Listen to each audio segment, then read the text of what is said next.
가끔 저는 문득 예수님을 믿는 게, 신앙생활을 하는 게 여간 힘든 게 아닌 것 같다라는 생각을 합니다. 물론 제 믿음이 보잘것없이 약해서 예수님의 십자가 구원을 제대로 담아내지 못해서 믿기 참 어렵다라고 하기도 하지만, 이 믿음이라는 게, 예수님을 믿는 믿음, 이 신앙생활이라는 게 안 믿었다가 믿게 되는 마음의 변화 정도만 되면 참 믿기 쉬울 것 같은데, 이 믿음이 단순히 마음을 바꾸는 문제가 아니기 때문에 늘 하루에도 몇 번씩 순간순간마다 참 믿기 힘들다, 믿음이라는 게 참 어려운 일이다라고 생각을 하는 것 같아요. 여러분의 경우는 어떻습니까? 예수님을 믿는 게 참 쉽지 않죠. 물론 제가 여러분의 일거수일투족 신앙생활의 면모를 다 알 수는 없지만, 제가 늘 느끼는 이 믿음의 답답함을 여러분도 느끼실 거라, 별반 다르지 않을 거라 생각합니다. 그렇습니다. 우리가 이처럼 믿음에 대해 답답한 마음을 가지고 살 수밖에 없는 이유가 사실 하나 있습니다. 사도행전 11장 26절을 보면 그 해답이 담겨 있는데요. 사도행전 11장 26절을 큰 목소리로 한번 읽어보죠. 시작. 만남에 안디옥에 데리고 와서 둘이 교회에 1년간 모여 있어 큰 무리를 가르쳤고, 제자들이 안디옥에서 비로소 그리스도인이라 일컬음을 받게 되었더라. 아멘. 그건 바로 믿음이라는 게 믿는 차원의 문제이기보다는 그리스도인이 되는 것의 문제이기 때문입니다. 믿음을 갖는 일에 대해 우리가 마음의 변화 정도로 생각할 수 없고, 그리스도인이 되는 것으로 늘 고민하기 때문에 참 믿는 게 여간 쉽지 않다는 생각을 합니다. 우리가 함께 오늘 묵상할 본문의 주인공인 안디옥 교회, 그리고 안디옥 교회 성도들은 세상 사람들에게 방금 이야기한 이와 같은 별명을 얻었습니다. 그건 바로 그리스도인입니다. 그리스도인이라고 하면 어떻게 풀어 설명할 수 있을까요? 네, 그리스도인은 그리스도를 믿는 사람들이죠. 저나 여러분 같이 예수 믿는 사람들을 가리켜 그리스도인이라고 부릅니다.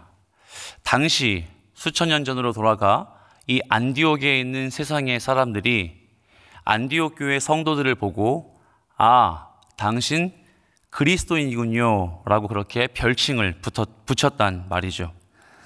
그런데 본문은 방금 제가 여러분에게 설교의 서두에서 말씀드린 것처럼 그리스도인이 믿는 게 믿음의 문제, 마음의 변화의 문제 정도로만 이해할 수 없고, 그리스도인이 되는 것, 되어 그 삶을 사는 차원이라고 하는 맥락에서 보면, 아, 안디옥 교회 성도들이 어떤 믿음 생활을 했길래 그리스도인이라 그렇게 별칭을 받았구나 하는 게 대번 이해될 수 있습니다.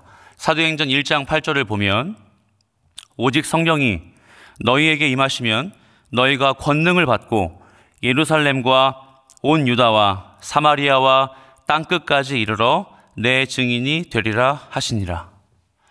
우리가 너무도 잘 아는 말씀이고 사도행전의 전반부를 흐르고 있는 주제와 같은 말씀이기도 한 이 1장 8절 말씀을 보면, 예수님이 하나님 우편에 올라가시기 전 제자들과 사도들, 그의 백성들에게 남기신 마지막 당부의 말씀입니다. 하늘로 올라가시기 전 제자들과 성도들에게 이 말씀을 남기신 후, 이 말씀이 하나님 앞에 성취되었습니다.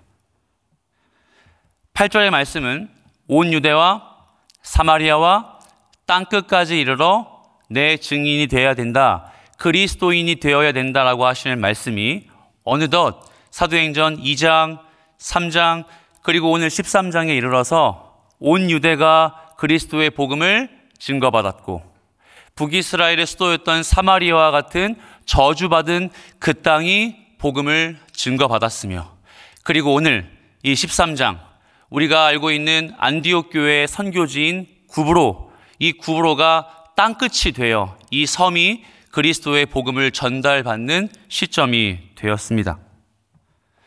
그리스도인은 예수 믿는 차원의 문제로 설명할 게 아니라 반드시 그 행실과 복음 전파의 열매로 귀결되어야 함을 사도행전 1장 8절의 말씀을 통해 사실 우리는 이미 알고 있는 부분이죠. 그렇다면 이 안디옥 교회 성도들이 구체적으로 어떻게 그리스도의 복음을 나타냈고 그 복음을 하나님의 사람답게 살아냈는지를 좀 깊이 묵상해 보겠습니다. 13장 우리 1절 첫 구절 말씀이었죠. 한번 여러분이 읽어주십시오. 시작.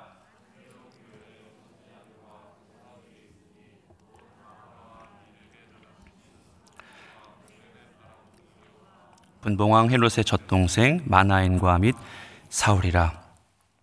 안디옥 교회엔 대표적인 5명의 지도자가 있었습니다. 바나바, 느게르라 하는 시므온, 그리고 구레네 사람 루기오, 마나엔 및 사울. 이 5명의 지도자를 일컬어 선지자요 교사라고 표현하고 있습니다. 이 각 사람들의 면모를 좀 깊이 들여다보죠. 바나바, 레위 지파의 안디옥 교회의 일꾼이자 지도자입니다. 워낙 유명한 인물이어서 이 사람의 별명도 우리는 대번 알 수 있습니다. 위로의 아들이죠. 원래 이 위로의 아들이었던 바나바는 예루살렘 교회가 존경하는 성도였고 오순절 마가의 다락방 성령 강림 사건의 주 혜택자이기도 합니다. 그런데 그가 스데반 집사의 순교 이후에 안디옥으로 파송을 받아요. 안디옥으로 파송을 받아 그리스도의 복음을 전달하는 지도자 역할을 수행합니다. 느게르라 하는 시몬, 많이 들어보셨겠지만 느게르는 흑인입니다. 검은 피부를 가진 자죠. 시몬은 흑인이었고 아프리카에서 온 사람이 맞습니다. 그리고 그 뒤에 등장하는 구레네 사람 루기오 역시 구레네, 리비아, 북아프리카에 근거를 두고 있는 사람이죠. 사도행전 11장 19절 말씀을 보면 그때에 스데반의 일로 일어난 환난으로 말미암아 흩어진 자들이 베니게와 구브로와 어디요? 안디옥까지 이르러 유대인에게만 말씀을 전하는데 그 중에 구브로와 구레네 몇 사람이 안디옥에 이르러 헬라인에게도 말하여 주 예수를 어떻게 한다? 전파한다. 그렇습니다. 안디옥 교회를 세운 사람 중에 이 아프리카 출신, 구레네 출신의 몇 순의 선교사들이 있었고 이들이 이곳 안디옥에 정착을 해서 이제 이 교회의 지도자가 된 것입니다. 순회하며 전도했던 당시의 선교 사역과 맞물려서 시므온, 루기오는 이곳에 정착해서 이 교회의 지도자가 된 거예요. 그리고 네 번째, 분봉왕 헤롯의 젖동생 마나엔입니다. 여러분 많이 들어보셨죠? 젖동생이 어떤 뜻의 단어입니까? 같은 교사, 같은 유모 밑에서 유소년기를 함께 보냈다는 뜻이에요. 같은 유모, 같은 교사에게 배웠고 음식물을 전달받았고 한 공간 안에서 자랐다. 이게 젖동생입니다. 그러면 이 마나엔의 젖동생이 누구라고 나오죠? 분봉왕 헤롯입니다. 바로 얼마 전에 죽었고 예수님을 십자가에 못 박는데 공여했던 그 왕 헤롯입니다. 헤롯 안티파스라고 부르죠. 그러니까 마나엔은 이 헤롯 안티파스와 어린 시절을 함께 보낸 사이입니다. 사랑하는 여러분, 우리 한번 여기서 곰곰이 생각해 봅시다. 우린 여기서 복음의 중요한 핵심 하나를 발견하게 됩니다. 헤롯과 마나엔은 함께 자라며 함께 꿈을 키웠을 겁니다. 그리고 동일한 시기에 성인이 되어 누군가에게 그리스도의 복음을 전달받았을 것입니다. 구속의 그 복음의 소식을 들었을 겁니다. 이 두 친구가 동일하게 복음을 듣고 예수님을 만났지만 한 명은 그 예수를 죽이고 예수 그리스도의 복음을 짓밟은 데 참여했으며 또 다른 한 명은 복음을 전하는 안디옥 교회의 지도자가 되었습니다. 하나님은 이와 같이 한 사람 한 사람의 복음을 인격적으로 반응할 수 있는 그 상황을 허락하여 주신다는 말이죠. 예수를 아는 모두가 예수를 들으면 예수 그리스도의 복음을 접촉받으면 다 믿으면 좋을 텐데, 복음을 전하는 족족이 그리스도를 믿는 결신으로 이어지면 참 좋을 텐데, 그것이 우리가 생각하는 상식적인 복음의 소식이고 참 괜찮을 텐데, 하나님은 한 사람에겐 그리스도의 복음을 짓밟는 데 참여하게 하시고 나머지 한 사람만이 그리스도의 복음을 수용해 안디옥 교회의 지도자가 되게 하셨습니다. 여러분, 이처럼 복음은 한 사람을 위해 이 한 사람이 헌신함으로 말미암아 전파되고 세워지는 것 같아요. 여러분의 경우는 어떻습니까? 어떤 그 한 사람에게 복음을 들으셨고 그 어떤 한 사람에게 복음을 배우셨을 것이죠. 그리고 우리는 또 한 번 그 복음을 전하는 한 사람이 되어 누군가에게 그리스도의 복음을 전달합니다. 참 성경이 재미있게도 이 복음이 그 어떤 한 사람에 의해서 또 다른 한 사람에게 전해졌다라고 이야기하죠. 그건 바로 밋 사울입니다. 안디옥 교회의 5번째 지도자였던 사울을 소개하고 있습니다. 그는 얼마 전까지 복음을 전하는 전도자들을 핍박하는 유대인이었습니다. 복음을 방해하는데 앞장선 인물이었고, 앞선 4사람, 그러니까 바나바, 마나엔, 루기오, 시므온과 같은 이 안디옥 교회 지도자들에 비해서 상당히 늦은 믿음의 출발을 했던 사람임에 분명합니다.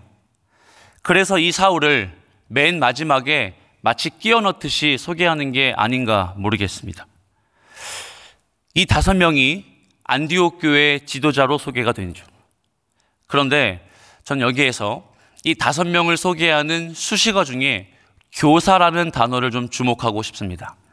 여러분, 교사라는 단어는 디다스칼로스라는 헬라어를 사용하는데, 재미있게도 헬라어 성경을 보면 이 디다스칼로스가 그리 많이 사용되지 않은 것을 볼 수 있어요. 신기하죠? 교사라는 단어는 사실 신약의 많은 교회들의 직분으로 사용되었고, 누군가를 가르친다라고 봤을 때에도 이 교사는 충분히 많은 경우에 사용될 법한데, 사실 이 본문 외에 디다스칼로스가 거의 쓰이지 않은 걸 볼 수 있습니다. 왜냐하면 이 교사라는 단어가 누군가를 가르친다의 중요성을 갖기보다는 꼭 기억하십시오. 무엇을 전달하다에 있기 때문입니다. 그러므로 디다스칼로스는 동일한 가르침을 받은 걸 누군가에게 전달하는 사명이에요. 사랑하는 3일의 성도 여러분, 그리스도의 복음을 듣고 그 그리스도의 복음을 전달하는 교사의 사명을 감당하시길 예수 그리스도의 이름으로 축복합니다. 그렇다면 이들 5명의 지도자가 교사라면 그들은 첫 번째, 동일한 그리스도의 말씀, 그리스도의 복음을 들었을 겁니다. 그 그리스도의 복음을 듣고 한 사람은 레위 지파의 예루살렘 교회 파송자로, 2사람은 피부색이 다르지만 디아스포라에 의해서 저 멀리에서 복음을 듣고 안디옥 교회를 섬긴 교사로, 한 사람은 왕실에서 자라 그리스도의 복음을 듣고 그 가치관과 세계관이 다름에도 분명하고 예수를 선택하여 복음을 선택해서 그 복음을 앞장선 귀족으로, 그리고 마지막 한 사람은 상대적으로 출발선이 매우 늦었지만 아직 안디옥 교회 성도들이 저 사람 사도 맞을까? 저 사람 주님이 선택한 주의 백성이 맞을까? 그는 얼마 전까지 예수 그리스도를 핍박하고 예수 그리스도를 못 박는데 앞장선 사람 아니었어? 라고 하는 반신반의 속에 그리스도의 복음을 전달하는 교사로. 여러분 어떻습니까? 너무도 다른 5사람이 하나의 교사와 선지자의 직함으로 묶여 있습니다. 이게 교회예요. 이게 교회의 핵심이고 이게 교회의 사명을 받은 그리스도인의 본질입니다. 교회는 동일한 주의 말씀을 듣고 각자 다른 환경과 다른 상황과 다른 방식으로 그리스도의 복음을 어떻게 하는 자리입니까? 전달하는 자리입니다. 이 점은 우리에게도 충분히 적용될 수 있습니다. 그 어떤 이에게는 목사의 직분으로, 그 어떤 이에게는 간사의 직분으로, 그 또 어떤 이에게는 POP와 성가대와 교사의 직분으로 받은 동일한 주의 말씀을 각자의 자리에서 열심을 내서 참여하며 전달하는 디다스칼로스. 그게 우리가 처해야 할 삼일교회의 사명이고 직분이라 생각합니다. 이 말이 맞다면, 이들의 이 신앙 고백이 철저히 진실이라면, 사랑하는 여러분, 하나님은요, 그 교회를 절대 가만히 두지 않습니다. 2절 말씀에 이렇게 나와 있죠. 여러분이 한번 2절 한번 읽어주십시오. 시작.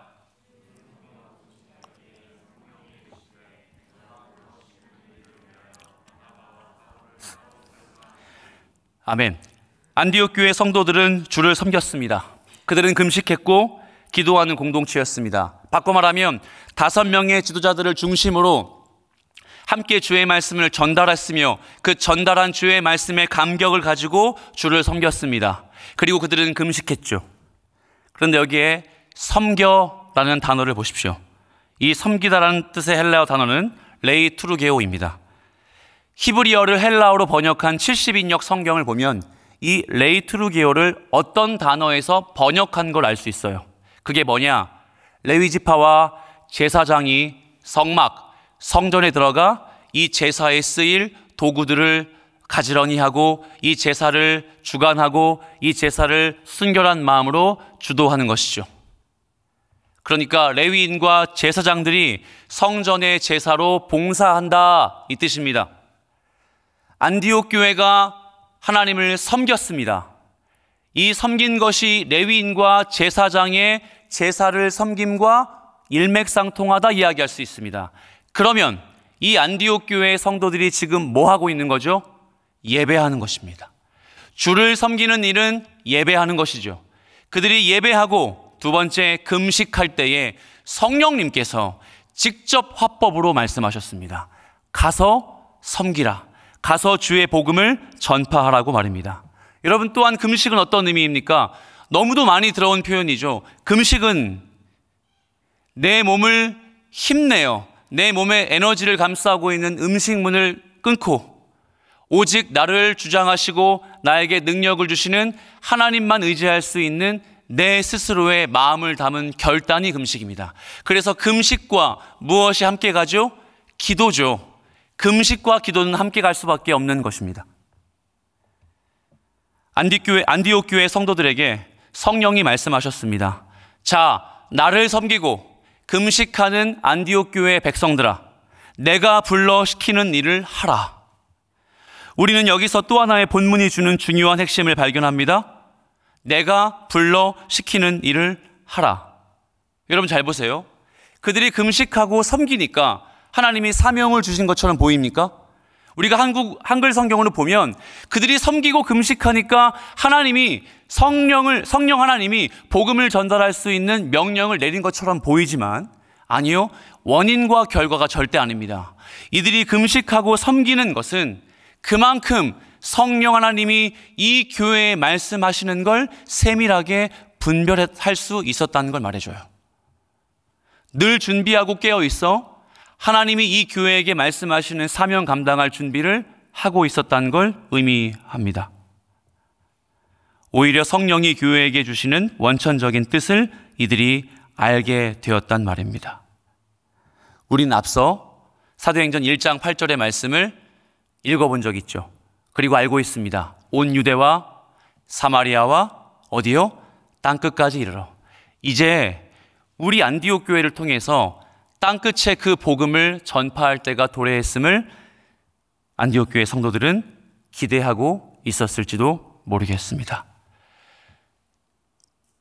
기도했다시피 우리는 또 6월 특세를 준비하고 그 특세를 통해 전심으로 기도하며 7월과 8월 국내외 선교를 또 기대하고 있습니다. 여러분, 어쩌면 이 시점에 이 말씀이 우리에게 큰 도전이 된다 생각합니다. 그저 그렇게 1년이 지나고 반기가 지나서 돌아오는 특세와 선교로 우리 3일교회의 이 복음의 행사를 기대하시는 분이 계십니까? 이 말씀을 토대로 다시 한번 그 마음을 허물고 선교를 대하며 특세를 대하는 우리 성도의 직분을 고민해 주시길 바랍니다. 하나님은 우리에게 오늘도 말씀하십니다. 내가 시키는 그 일을 하라. 우리의 직분은 그 시키는 일을 세밀하게 분별하여 준비하는 데에 있습니다. 성도는 하나님의 음성을 세밀하게 분별하고 세밀하게 반응하여 그 음성에 순종하는 존재이기 때문입니다. 그리고 4절을 보십시오. 교회는 반응했습니다. 두 사람을 보냈어요. 바나바와 사울입니다. 끝으로 이 본문의 의미를 이 두 사람을 묵상함으로 정리하고자 합니다. 여러분, 바나바와 사울, 참 극단적으로 다른 두 사람을 보내는 것처럼 보입니다. 여러분, 바나바는 고향이 구브로예요. 그리고 바나바는 당시 안디옥 교회의 가장 중요한 인물이었어요. 가장 큰 영향력을 가지고 있는 지도자였어요. 그를 파송합니다. 여러분, 안디옥 교회 입장에서 어떤 의미였을까요? 어떤 느낌이었을까요? 한 학자는 이렇게 이야기를 해요. 선교는 교회의 살점을 떼어내는 것과 같다.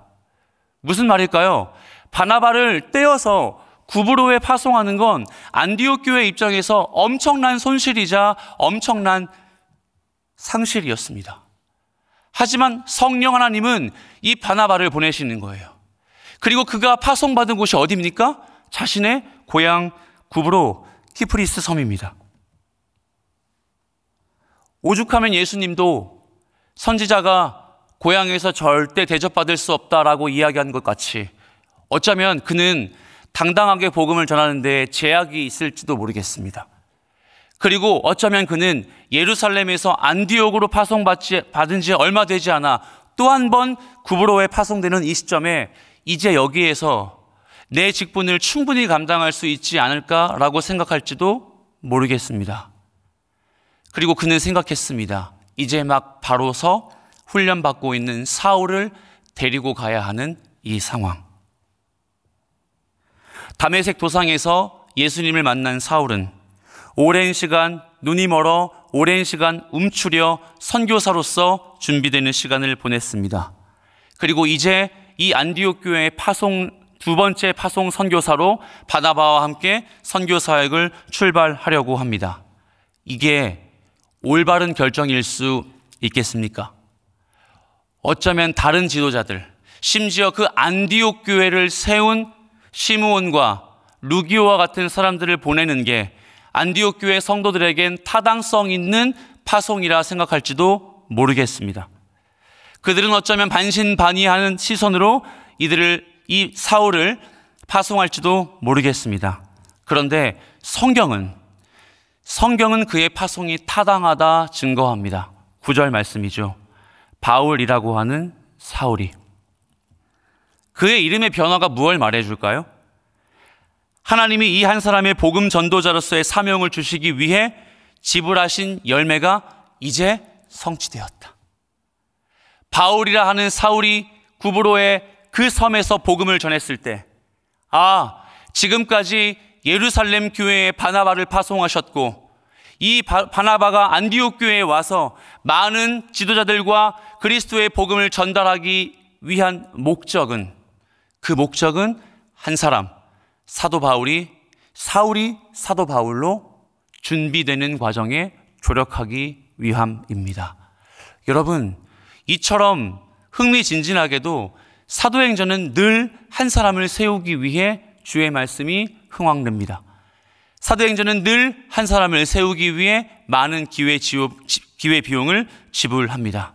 그리고 끝으로 이 두 사람이 복음을 전한 후 구브로 섬의 바보에 이르러 어떤 일이 벌어지죠? 여러분, 이토록 큰 기회비용을 지불하고 이토록 엄청난 성령의 임재 속에 파송받았다면 어떻게 이 선교 사역이 마무리되는 게 타당하겠습니까? 많은 사람들이 주를 믿었더라. 주를 믿는 사들이 5,000명이나 더했더라. 많은 영혼들이 주께 돌아왔더라 라고 감탄 섞인 어조로 이 말씀이 정리되어야 맞지 않겠습니까?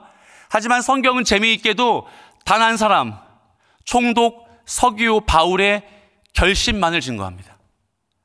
이 한 사람이 예수 믿는 사건으로 구브로 사역을 정리합니다. 이게 무엇을 말해줄까요? 선교는 하나님의 말씀을 증거하는 복음 전파는 한 영혼입니다. 한 영혼이 주께 돌아오는 것으로 말미암아 주님이 그 사역을 준비시키시는 겁니다. 저는 이 서기오 바울이 복음을 듣고 결심했다는 증거를 보며 사실 좀 무기력했습니다. 여러분, 그렇지 않습니까? 너무 많은 준비 시간을 보냈고 너무 많은 기회 비용을 치렀으며 안디옥 교회는 심지어 예루살렘의 구제 사역까지 감당했던 엄청난 교회였는데, 이런 교회가 파송한 선교사들의 사역의 열매가 고작 한 사람이야? 이 한 사람을 위해서 주님이 준비시키신 거야? 라고 생각하면 도저히 무기력하지 않고는 참을 수가 없습니다.